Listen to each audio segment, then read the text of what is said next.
Hey, good morning. Welcome to Westbridge Church. My name is Jeremiah. I'm one of the pastors here, and it's awesome to have you with us. Hello to those of you in our parent viewing rooms. That's a great option if you have small children that you prefer to keep with you during the service. And hello to everybody joining us in our online campus as well. Awesome to have you participating with us through that venue.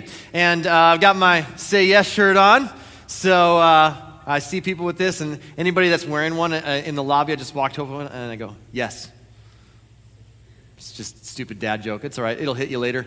And so we've got all of these out on there. The way that the church operates is we're a very volunteer-driven church. And so there are hundreds of people that volunteer in all kinds of different roles. And yet, as we continue to move forward into 2022 and the season that we're in, we always need more people jumping in. And we're not really complete as a church without you doing your part and serving in a role somewhere, because you were created by God to do something and to participate with God's family. And so there's some opportunities there. If you're not currently serving in a role somewhere, check those out. Find somebody with a Say Yes t-shirt and then say yes. It's awesome. So this is brainwashing, subliminal messaging, or just encouragement is what we say. So glad to have you here and would love for you to check that out on your way out today. The other thing I wanted to let you know before we jump in is some of you are checking out Westbridge for the first time. Maybe you're checking out Westbridge Church for the third time, or maybe you've been coming for a few months, but we've just never had a chance to personally connect. I would love to just say hi to you and connect with you one-on-one. And so myself and my wife, we're going to be hanging down right in front of the stage here right after service. And if we've never met before, I would love for you to come say hi. I would love to just connect a name and a face and answer any questions you have about the church and just connect for a couple minutes. So we'll be there right after service. If we've never connected before, come say hi. Now, we are in the last week of a series called Vital Signs. And the goal of this series has been to check our health. So when you go to the doctor, the first thing they do on a basic checkup is they do your vital signs, right? They take your pulse, your blood pressure, your temperature, and they check your breathing. And so it's just this baseline of health, and we've been looking at these vital signs as we move into 2022. What does it look like to be healthy in different areas of our life?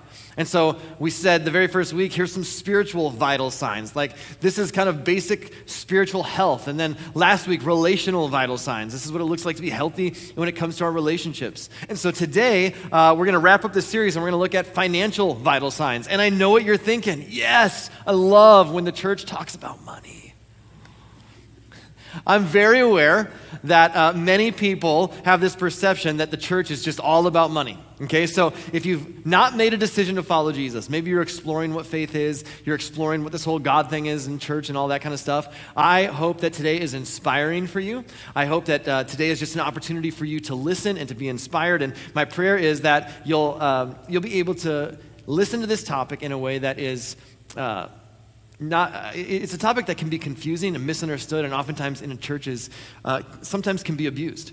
And what I want you to know is we're going to tackle this issue and this topic of finances, but we're going to do it in a healthy way, and we're going to do it without guilt or manipulation. And so this is just an opportunity for you to listen, and if there's something that stands out to you, that there's some wisdom that you can apply, we'd love for you to do that.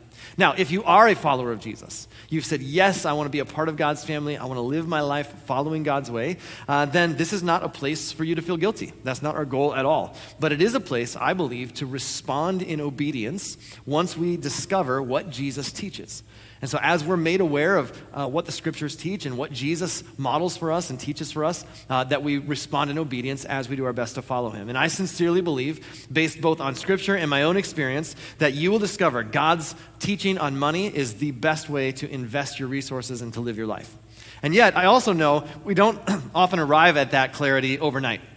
It kind of reminds me of Magic Eye books. I don't know if you remember this. This was all the craze in the early 90s. The first one came out in 1992. The Magic Eye book was a series of pictures that looked like nothing, but if you stared at them long enough, eventually the 3D image kind of like popped out at you. In fact, we'll put one on the screen here for you just so you can kind of get a visual reminder of what these were. Maybe you remember these, or maybe you're too young to remember these, but you're like, oh, I've seen those before on the interwebs. And here's the truth. I remember as a kid, I would look at these and I'm just like, I'm trying to see the picture. And I could stare at these things forever and it would never, and everybody would be like, oh yeah, look at that. I see it. It's a dinosaur. It's a mountain. It's a steamship or whatever. And I'm just like, I don't see it. And then I remember one day I finally, after staring at it for a long time, all of a sudden it popped out at me. And I'll never forget. It's like, oh, there's a dolphin jumping out of the water. And once you see it, you can't unsee it, right? It's like your eyes have adjusted to this magic eye type of thing. And in the same way, when it comes to how we handle our finances, and particularly when the authors of scriptures teach on the topic of money and generosity, it sometimes takes a little while for us to get clarity around what they're teaching. And so it's not necessarily this overnight thing, but once you see the picture clearly, it changes everything. And this is just a universal experience, isn't it? In the book of Proverbs, there's some writings by a guy named King Lemuel, and he's actually writing about a woman who is praised for her character and financial leadership. And he actually writes this: "She goes to inspect a field and buys it. With her earnings, she plants a vineyard. She extends a helping hand to the poor and opens her arms to the needy. She is clothed with strength and dignity, and she laughs without fear of the future." She laughs without fear of the future. Now, I love that phrase because that just, to me, is a picture of peace. Wouldn't you love to, make that the story of your life? He just laughed without fear of the future. What a great descriptor. And there is a way to do that. But if we're ever going to get wisdom, and if we're ever going to experience that, wisdom would suggest that we evaluate our financial health. That there's some peace that comes with financial health. And here's what's awesome about today. Whether you have a faith background or not, whether you're a follower of Jesus or not, or you're just simply exploring faith, you can apply this to your life. And even if you're not a church person or a Jesus person, you can actually apply what we're going to talk about today, and it will make a difference in your life because it's just good wisdom. It just makes sense. And so, let me ask you this question. What would you do if you won the lottery? If you're watching online, type your response in the comments. What would you do if you won the lottery? What would be the first thing you'd do? It's amazing to think about, isn't it? And it's something that we all think about from time to time, because if you're anything like me, you're driving down the freeway and you see the Powerball is now at $380 million, and you're just like, oh man, I wonder what I would do if I had $380 million. You're like, okay, so really I would end up with, I'm doing the math because half of it's going to taxes. I'm taking the lump sum first, right? And you're going through all this in your mind.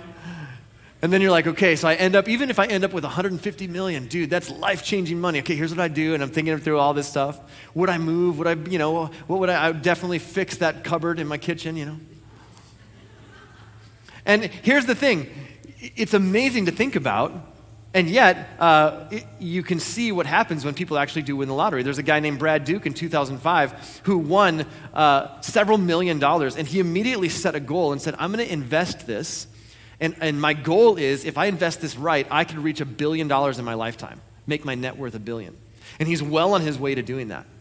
There's another guy in 2002, Michael Carroll. He won $15 million. He was 19 years old. He spent it on partying, on fancy jewelry, tacky vehicles, and over-the-top gifts for his friends. He is flat broke. He spent all $15 million.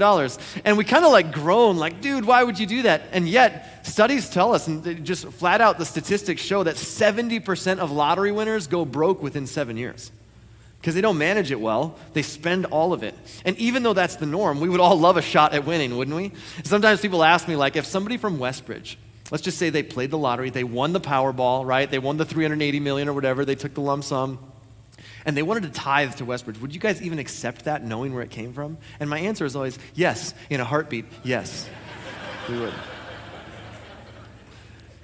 So what would you do if you won the lottery? Can I be honest with you? Whether you realize it or not, you've won the lottery.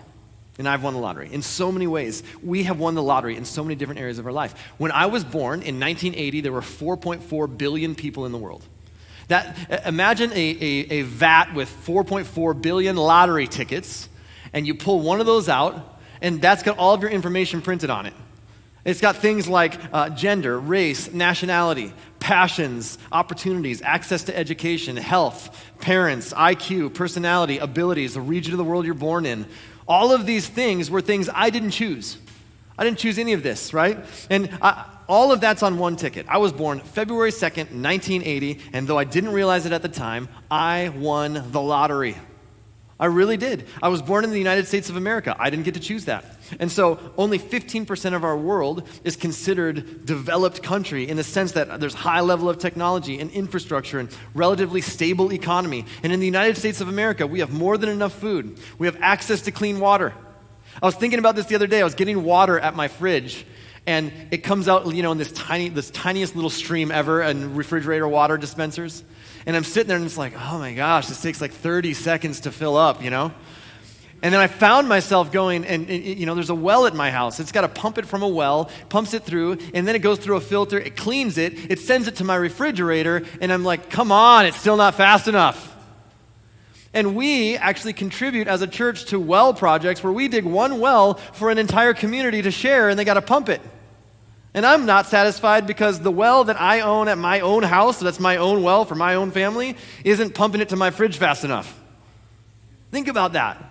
It's fascinating, right? Freedom to say and do things that so many people around the world don't have the freedom to do and say. We have that in the United States, lots of opportunities to make money, all because of where we were born. And so I won the lottery. I won the parent lottery. I was born to two parents who love God, they love each other, they're still together, they loved me even more than my other siblings, which they told me all the time. They taught me the value of hard work. They modeled that for me, provided a consistent foundation for me. I didn't choose when I would be born. I didn't choose where I would be born. I didn't choose the opportunities I would be given. I didn't choose the access to education that I received. And that's just a little bit of my story, and each of us has a story. And whether you realize it or not, you won the lottery in so many ways. We have been given so much. And that's nothing to be proud of or to be arrogant about because we didn't choose any of it. In fact, here's what we believe. The scriptures teach. Everything I have has been entrusted by God. Everything I have has been entrusted by God. It all comes from Him. Everything we have is a gift from God. Warmth and sunshine is a gift. We get to experience that here a couple weeks out of the year. It's amazing. Relationships are entrusted to us by God. Opportunities are entrusted to us by God. Influence is entrusted to us by God. Financial resources are entrusted to us by God. And followers of Jesus, they don't just view blessings in their life as some sort of random or good luck. We actually see them as something that God has entrusted to us that we can use to make a difference in the world. In Psalm 24, the author writes this, "The earth is the Lord's and everything in it. The world and all its people belong to Him." It all belongs to Him. And so, just as we shouldn't feel guilty if we have extra, we also shouldn't feel proud because we have extra, because everything we have has been entrusted to us by God. And if we're going to develop a good plan around our financial health and our resources and use our resources in a way that honors God, then we first have to recognize what we've been given. And our problem is that we often mistake possession for ownership. That because something is in our possession, we're the owner of it. And the truth is, God is actually the owner of it all. He simply entrusted it to us to make a difference in the world. That's why one of the best sort of tactics of luxury car dealerships is they say to somebody who's doing a test drive, hey, take it home, test drive it overnight, see how it fits in the garage, and then bring it back tomorrow. It's an incredible tactic because the longer that something is in your possession, the more you start to feel like you own it. And so if you're doing a 15-minute test drive with the car dealer guy in the passenger seat, not as good of odds as if you actually drive that thing home and sit it in the garage and you're kind of looking at it and you're like, yeah, that looks good in my garage. That's actually my car. I'm going to go back tomorrow and pay for my car. It's a brilliant tactic because it's human nature to mistake possession for ownership. And sometimes we look at all that God has entrusted to us, and because we possess it, we think we own it. I love what David writes, and this is actually a prayer that is recorded in 1 Chronicles. It's a prayer of David, and he says this, "Wealth and honor come from you alone, for you rule over everything. Power and might are in your hand, and at your discretion people are made great and given strength. O our God, we thank you and praise your glorious name.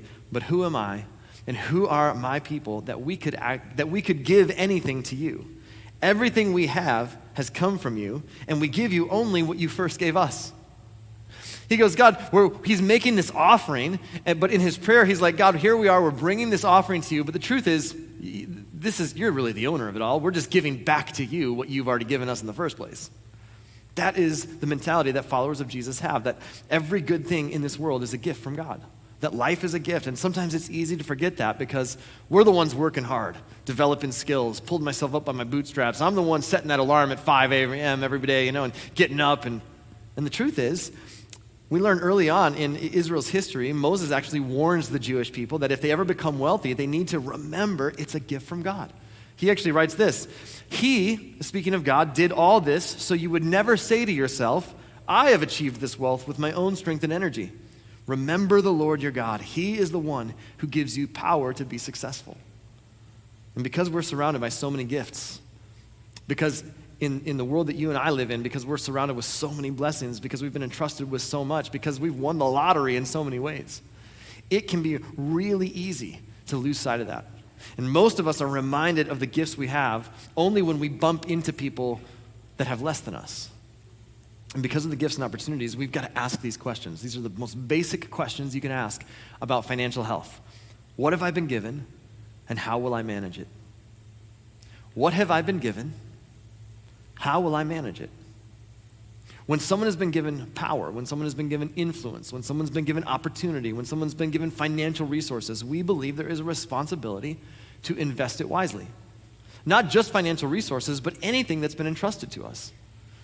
And though we're talking about financial resources specifically today, really anything that has been entrusted to us, we are to ask these questions. What have I been given, and how will I manage it? In fact, Jesus taught this about the blessings we receive. This is directly from Jesus. He says, when someone has been given much, much will be required in return. And when someone has been entrusted with much, even more will be required. And so this is about taking and understanding, God, here's what you've entrusted me with, and here's how I'm going to manage that in a way to move your kingdom forward. And when it comes to what we've been given, how are we going to manage it? How are we going to leverage it for something bigger than ourselves? And if we're not careful, here's what starts to happen. We fall into what is called the assumption of consumption. The assumption of consumption is this: I assume that if it comes to me, it must be for me. I assume that anything that comes to me must be for me. And so if I increase what comes in, then I simply increase my lifestyle to match that. But isn't it possible that God is bringing something to me so that I can do something that is greater than me? I can invest it in something that makes a difference. Now, this is important. It's easy to listen to this and think, okay, well, God is against wealth. He isn't. He isn't against wealth at all. And the problem isn't wealth. The problem is most people who have wealth, most people who have extra, have never stopped to determine why God has given them extra, why they've been entrusted with wealth. That's why the Apostle Paul, in his letter to a young man named Timothy, writes this: teach those who are rich in this world not to be proud and not to trust in their money, which is so unreliable. Tell them to use their money to do good. They should be rich in good works and generous to those in need, always being ready to share with others. By doing this, they will be storing up their treasure as a good foundation for the future so that they may experience true life. Paul says, you want to experience what life is all about, true life? It's not in using whatever you can to help yourself. It's being rich in good works and taking and managing well what God has given you, because you didn't bring any of it with you. You're not taking any of it with you, but you can send it ahead. You can lay it as a foundation by investing in things that have eternal significance. And maybe there is something more to money than using it for myself. Maybe God has blessed me to be a blessing and to make a difference in the world. Maybe all the things he's entrusted to me are actually a tool to be used to invest in something eternal. So, what have I been given, and how will I manage it? And people who experience true life have learned to ask these questions. What have I been given? How will I manage it? So, let me give you, in the time we have left together, 4 financial vital signs. Just like we did with spiritual vital signs and relational vital signs, this is your, take the pulse, blood pressure, temperature, heart rate, all those things. These are 4 basic relational health vital signs. Number 1, a realistic budget. A realistic budget. Live in the framework of a realistic budget. This will bring peace to your life. There is more in the scriptures about this than you might think. In the book of Proverbs, the writer puts it this way: do your planning and prepare your fields before building your house. Now, this is such good wisdom, right? They live in this agricultural society, and there's 2 categories and 2 sequences. He says, first prepare your fields, and then build your houses. And here's the idea behind this. Financially, money flows in 2 directions, right? Money flows towards me, and money flows away from me, right? And when money flows toward me, that's income. When money flows away from me, that's expenses. And if more is flowing towards me than is flowing away from me, that's good. It's called peace. And when more is flowing away from me than is flowing towards me, that's called stress, right? And we all know that. And so in the ancient world, fields are actually income producing, while houses are income consuming. So when you got your field, it's actually money flowing toward you. Your house is money flowing away from you. And so the field is an asset, the house is a liability. And so the idea is figure out your income first, figure out your fields and plant your fields and harvest your harvest, and then build your house. Because then you know what's come in and you know exactly what size house to build so that you can afford. Figure out what your income is, then allot your expenses. Don't allow your expenses to get out beyond your income level, because when you do, there's enormous pain that follows. And everyone in the human race, when you think about this, kind of falls into one of two categories financially: nerds and hippies. And that's just, nerds are like, yes, budget, talk to me more about this, let's go. And then hippies are like, we'll figure it out, we'll just go with the flow, right? And here's what happens. This is like the law of human nature. I don't know how this works, but nerds always get married to hippies.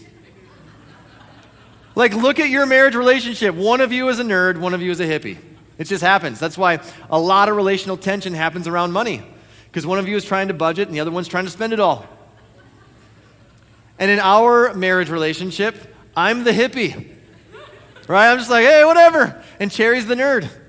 And I'm telling you, if I was not married to her, I would be living in a van down by the river, all right? This is the truth. And so every once in a while, I got to nerd it up. And I got to go, okay, let's make sure that I'm not putting us in trouble. And she's got the budget set, and I'll take the allowance that I have and, do whatever. So check your vital signs. How are you doing living on a realistic budget? I know my income, and I'm making sure I don't spend more than that. I love this quote from John Maxwell. He says, a budget is telling your money where to go instead of wondering where it went. That's peace. So a realistic budget, right? That's your first vital sign. Number 2, freedom from debt. Freedom from debt. This one's huge. Debt is a crusher. Debt causes stress. Debt is why a lot of people are generous in their hearts, but they're not generous with their financial resources. Because they want to be generous, but they're not able to be as generous as they would like to be because they haven't dealt with this vital sign. And so Proverbs 22, the author says this: the rich rule over the poor, and the borrower is servant to the lender. So don't miss this. Financial freedom is not determined by how much you make. And that's the myth. That's one of the biggest myths in our society. Well, it's a belief that has led us in the wrong direction financially. If only I made more money, then I would be financially free. But it isn't about how much, it's about how you manage, right? And so if you can't live on what you're making right now, then you won't live on what you make then.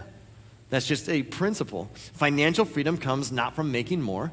Financial freedom comes from spending less.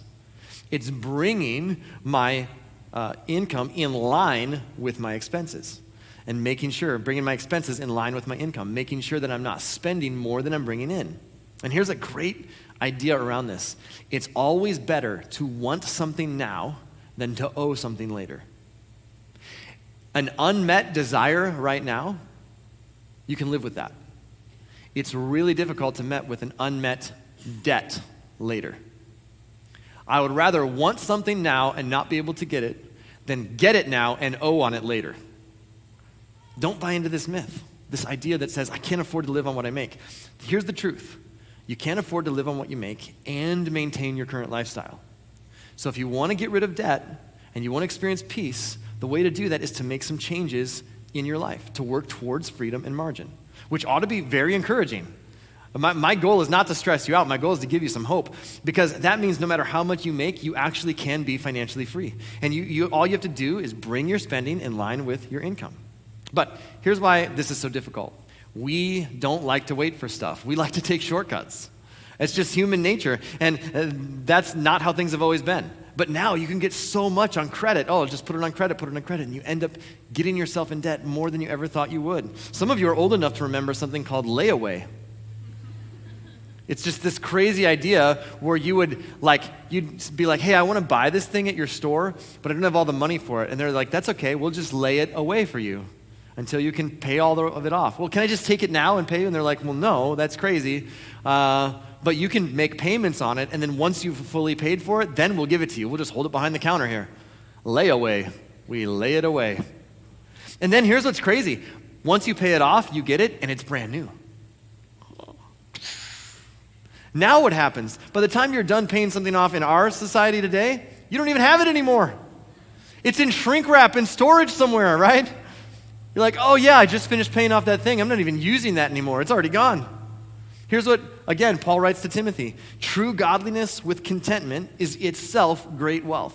He says, let me paint a picture for you. Here's what great wealth looks like. It's pursuing godliness with contentment. He says, that's great wealth. After all, we brought nothing with us when we came into the world, and we can't take anything with us when we leave it. Naked you were born, naked you'll return. He's like, that's it. That's it. We live in this country that is built on advertising, and 100% of advertising is built on getting you to impulse buy. I've never seen an ad that says, man, this is a great product. Think about it for 6 months. Check your budget, save for it. If it works out, come back and see us. Never seen that ad, right? Everything is about buy now, buy now, buy now, pay later. Sears makes more money on credit payments than they do on actual merchandise. Think about that. That's unbelievable. 90 days, same as cash. Can I tell you what's the same as cash? Cash is the same as cash. This just speaks to contentment. Paul says, look, Timothy, we brought nothing with us when we came into this world. We're not taking any of it with us, but we can send it ahead. We can invest it in things that have eternal significance. So if you have debt, this is not we're trying to beat you over the head. That's not it at all. My challenge is to start getting out of debt as quickly as possible so that you can be as generous financially as you actually feel in your heart. And if that challenge feels overwhelming to you, I totally understand that. It's not a quick process. It didn't take you, you didn't get into debt overnight. You're not going to get out of debt overnight. But there's some things you can do that will lead to peace and financial freedom. You can downsize some things. You can sell some things. You can stop going out to eat. That's a crazy budget. Here's the biggest one of all. If you've got 2, 3, 4 things that you're paying on, pay the minimum on the biggest ones and start paying extra on the small one. And start paying extra so that you get that one paid off quickly. And then whatever you were paying plus the extra, start rolling that into the next biggest one till that's paid off. Then take that chunk, start rolling it into the next one. This is called the debt snowball. And it's amazing how quickly you can pay off debt when you put that into practice. But here's the reality. I know it's not easy. I'll tell you, Cherry and I, when we were first married, and we've been married we'll celebrate 23 years this year. When we were first married, we made terrible decisions. We didn't know any of this stuff. And so we bought stuff on credit, and we just made all kinds of bad decisions. And we got ourselves in some bad spots financially. But over the years, as we've learned and as we've studied and as we've figured out and learned from others and began to apply some of these principles, we've been able to not only climb out of debt, but have peace and become more and more generous. And I want that for you. And so this is not to beat you over the head or to make you feel stressed. I want this for you. I want you to experience the peace and freedom that comes from getting out of debt and living life with generosity. Number 3, wise saving. Again, the scriptures talk about this in such a practical way, about saving up for the future. In Proverbs 21, it says, the wise have wealth and luxury, but fools spend whatever they get. It's just burning a hole in their pocket. But the wise save it, right? One of the wisest things we can do is set a little bit aside for when we need it in the future. Because here's what life has taught us. Life has taught us that we should expect the unexpected. It's not really if, it's when. At some point, something's going to happen, and you're going to need something. You're going to need that extra, and if you don't have some extra set aside, then when the unexpected happens in life, then you've got to go into debt again to pay for that. When you have it set aside, you're ready for it. Proverbs 27, the author says this, know the state of your flocks and put your heart into caring for your herds. For riches don't last forever, and the crown might not be passed to the next generation. Well, what does that mean? Because this is such an agricultural farming society, he's saying pay attention to what you've got and set some aside. And here's why. He says the crown might not be passed to the next generation. In other words, yeah, there's economic stability right now as long as this king is in power. But what happens when the crown moves to the next generation? What if it's not economic stability? You want to make sure you've got something set aside so that you're ready. In other words, control the things that are streams of income now because you don't know what tomorrow holds. And wisdom suggests that we do everything we can to be prepared for the future, that we save. So these are just some financial vital signs. Checking your pulse, checking your temperature, right? Am I setting a budget? Am I controlling my debt? Am I saving for the future? And then number 4, generous giving. Generous giving. A life that's generous and open-handed and filled with wise stewardship. And the most important reason to manage your money is this: it's not your money. That's the most important reason to manage it well, because it doesn't belong to you. You didn't bring it into the world. You're not taking it with you. And so the best thing that you can do with it is invest it in things that matter now. The vital sign that matters most on your financial dashboard is generosity. All through the scriptures, God speaks about the importance of being generous with whatever has been entrusted to you. Again, in Proverbs, the author writes this: the generous will prosper. Those who refresh others will themselves be refreshed. Those who live this way, out of an abundance of generosity, are actually refreshing themselves in the way that they live. In Proverbs 3, King Solomon writes, honor God with everything you own. Give him the first and the best. Honor God with everything you own. Give him the first and the best. This is something that my wife and I have done all of the years that we've been married. It's something that we've taught to our kids, that we say, give off the top. Give God, back to God. And the scriptures talk about 10%, a tithe or a tenth. Everything that comes in. And so we've just taught our kids 10, 10, 80. 10% back to God through your local church. 10% into savings, live on 80. And if you do that from the time you get that first job, that first paycheck, every paycheck that comes in, 10, 10, 80, you'll always be generous, and you'll always have peace. You'll always have margin. It's such a simple way, right? Give, save, live on the rest. Give, save, live on the rest. And if you've attended Westbridge for any length of time, you've probably heard this before. Because this is what we want to drill down on our hearts, because this is one of the best ways to live. And not because the church wants something from you. It's because I think God wants this for you. There's something that happens when you live open-handed that fills your life with joy. It's the best way to live. And it's almost like God realizes how much we struggle with this, because he understands radical generosity fights against our own sort of idea of self-preservation. Okay, well, God, if I give, 10%, if I give that away, then how am I going to live? Well, but here's the promise that God gives, is that when we are generous with what he's entrusted to us, that he'll always provide for our needs. And it fills us with joy. A couple of years ago, Liam was turning 6, and my father-in-law, his grandpa, my wife's dad, was giving him money for his birthday. And the way that he chose to give him this money was unbelievably hilarious. I was laughing the whole time, tears, like I was laughing so hard.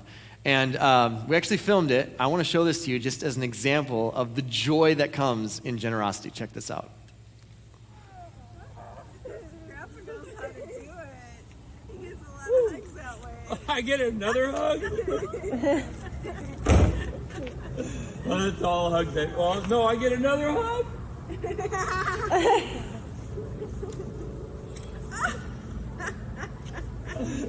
What do you say? What do you say? Oh, here. Oh, a napkin. You don't want a napkin, do you? Oh, here's another one. So I had all that dollars on me. Oh, here's another one. Oh, man. Oh, here's another one. This is just like Mo's birthday. Oh, I got an empty pocket. Oh, here's another one. Oh, look at his shoes. Up! Yes, another one. Believe it. Where'd they all come from? I can't stand it myself. Oh! That's all. That's all. That's all you get for now. Oh, but now I found another one. I can't believe it. How many you got? Oh, thank you. Oh, my God. 2 of them. Oh, I found 2 of them there. Wow. Wow, I get 2 hugs for that one. 1, 2. Oh!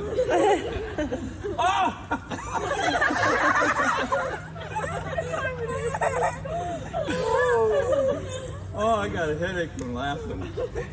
You're welcome. Oh, I don't have any more. Yes, I do. Oh, man. Oh, now I'm really broke. Oh, where'd that come from? Oh, my gosh. Oh.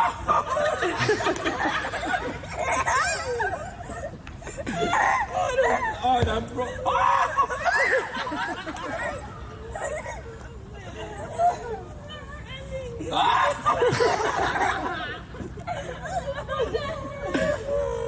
Look what I got here.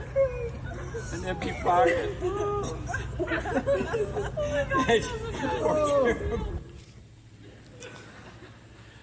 Oh man, he could have just given him a 20, but instead he gave him 20 singles, and just I couldn't believe it. I felt like this was Groundhog's Day. This is never going to end. This is hysterical. And I'm crying, laughing. I mean, it was so unexpected. Nobody knew he was going to do that. And it makes me, that image just makes me wonder, like, I feel like it wasn't even about the amount. It was just about the joy of giving. And it was like, man, I don't just want to give once. He was like, I want to give it to him 20 times in a row. And then you hear Grandpa say, like, I'm laughing so hard. I'm having more fun than he is.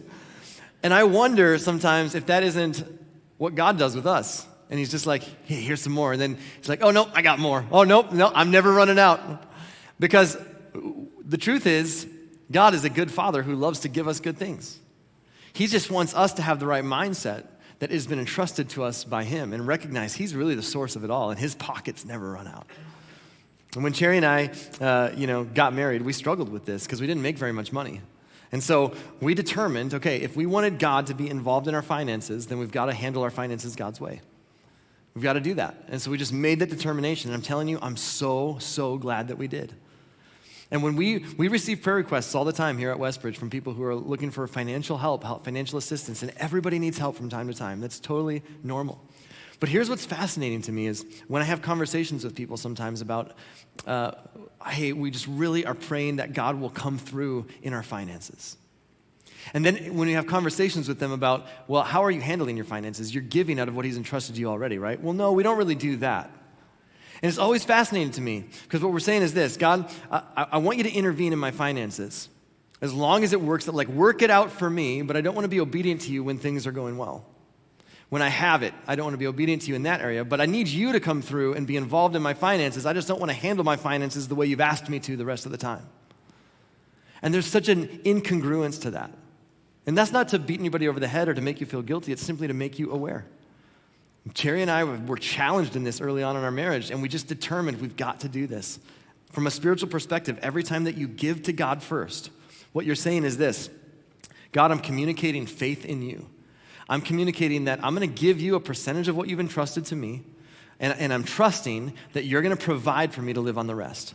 So it's an act of faith. You're saying, I want my trust to be in you and not in my financial resources. I want my trust to be in you. You're the source of it all anyways, and you'll provide for my needs. From a practical perspective, every time that you give back to God through your local church, you're making an eternal investment in what God is doing through Westbridge Church. Last year, we had 72 people during one of our services check a box and say, hey, I prayed a prayer to start following Jesus. That's amazing. But that doesn't happen without a place to invite them, without the resources that you've given so generously as a church family. And because of your generosity, you are a part of every single one of those stories. You're in the background of every one of those stories of people who have lives changed because of your generosity. That's amazing. And it's never intended by God to be an obligation or a chore or to be observed with a grudging spirit. That's why the Apostle Paul writes this to the church in Corinth. He says, since you excel in so many ways, I want you to excel also in this gracious act of giving. And you must each decide in your heart how much to give. And don't give reluctantly or in response to pressure, for God loves a person who gives cheerfully. And God will generously provide all you need. And you will always have everything you need and plenty left over to share with others. He just says, when you live this way and you do it out of a heart of gratitude, and not because you feel obligated, but because you recognize how much God has entrusted to you, then guess what? God's pockets never run out, and he provides for all your needs, and you always have enough to be generous. And there's just something about living that way. And I can tell you, here's how we've applied that as a church. This is absolutely amazing. I want to share some of these numbers just from 2021. To our global partners, we have 5 global partners that we partner with on a regular basis each month, and we've sent teams to a couple of them. Some of these global partners we haven't been able to send teams to just in the last couple of years because of everything that's going on, but we still continue to support them financially, and there are people that are on the ground in different parts of the world making a difference. In 2021, we gave away to our global partners $96,870 in 2021, just to those 5 global partners. Yeah, it's amazing. That's more than we've ever given away just to the global partners. That's just to them. And then we gave away to Help for the Hurting Home, which helps with people walking through divorce, headquartered out of this church. We gave $6,000 to support them. Another $6,000 to our friends at Courageous Love, who are building homes and rescuing kids out of trafficking in Thailand. We gave another $3,000 to the YWAM locally, that's helping with people here in the cities. We gave another $3,000 to Arrive Ministries in St. Cloud, working with refugees. We raised another $38,000 for Venture, which is helping with feeding programs in Southeast Asia. And then, on top of all of that, that was all given. On top of all of that, what came in our legacy offering was another $86,549. So the grand total of all of that is, this year, $239,419 that will go to make a difference around the world. I mean, that is unbelievable. And so that's money that this church has given. Every time that you give to Westbridge Church, we take 10% and we give it away. And so we want you to know, as leadership of this church, we're doing the same thing that we're asking you to do. That we're saying this, man, you're making a huge difference. This is children being fed. This is children being rescued out of human trafficking. This is the message of the love of Jesus being shared with hundreds and thousands of people who need to know that they're loved. Because faithful generosity isn't just something that's taught in the scriptures. I want you to know, I want you to hear this. It's modeled by the leadership of this church. And we want to do that because we never want to ask you to do something that we're unwilling to lead the way in. And so we want you to hear that. We want you to celebrate that. And we're going to continue to live that way as a church. So here's the bottom line. We have been blessed to be a blessing. We have been blessed to be a blessing. Generosity is not just a means to help us accomplish our mission. Generosity is the mission. That's the mission. See, God isn't just asking us to be generous so we can continue to support homes in Thailand and global partners around the world and welcoming refugees. And, He's not just asking us to be generous so we can continue to create incredible environments for students and kids here at Westbridge Church. Generosity is the mission. Why? Because it makes us more like Jesus. When you have a generous spirit, you don't just give financial resources, you give forgiveness when someone hurts you. When you have a generous spirit, you give compassion when others need it. When you have a generous spirit, you give your time to serve others. Having a generous spirit doesn't just change things out there for people. It does that, but it doesn't only do that. It also changes things in here, in me, in our own hearts, as we become more and more generous. And so I'm always going to call us to places of greater sacrifice and generosity because I want us to be more like Jesus, and because I want to be more like Jesus. And here's what we're going to get all along the way. Not only will it change us, we get to accomplish all of that other stuff out there as well. It's such an incredible way to live life. And so Cherry and I have been doing this our entire marriage. For the last almost 23 years, we've lived this way. I started doing this when I was 13 years old, and I got my first job. We've raised our kids to do this. Give 10% off the top, 10% to savings, live on the rest. My 15-year-old daughter is doing this. She has a job at Dunn Brothers, making mad cash. And we set her up on our app, set her up on she has her own bank account now. And we got it all set up, and every time she gets paid, she goes, okay, how do I do this? 10% to the church, 10% I put in savings. And with her, at her age, I'm going, put 20% in savings, right? Let's do that. Let's go 10, 20, 70. You can do that right now. And every time she gets paid, she does it. It's just a good way to live. And we have all been blessed differently, but we have all been blessed. I don't say that to make you feel guilty. I say it because I want to make you aware. God doesn't want something from you. He wants something for you. He wants you to be able to live this way. And God doesn't ask us to give all of it back to him, but he doesn't want us to spend all of it on ourselves either. And maybe you started doing this at one point, and life got in the way, COVID hit, you got out of the routine, life hit, whatever reason, no problem. Can I just encourage you to be faithful in this area? Not because we need it, not because God needs it, not because the church needs it, but because when you do this, it's the best way to live. And God wants you to experience what it's like to live that way. Your faith grows and God's kingdom moves forward. And to those of you who do this, when you hear a message like this and you're already giving consistently, you're just like, thank you. I love hearing that message. I was talking to somebody after first service, and they're like, I love hearing that message. Because when you're already living this way, it's just a confirmation. And so for so many of you who already do this, please hear me sincerely. Thank you for continuing to do that, because it makes a difference. You are making a difference. And for those of you that would say, I'm not living that way, but I want to move towards that.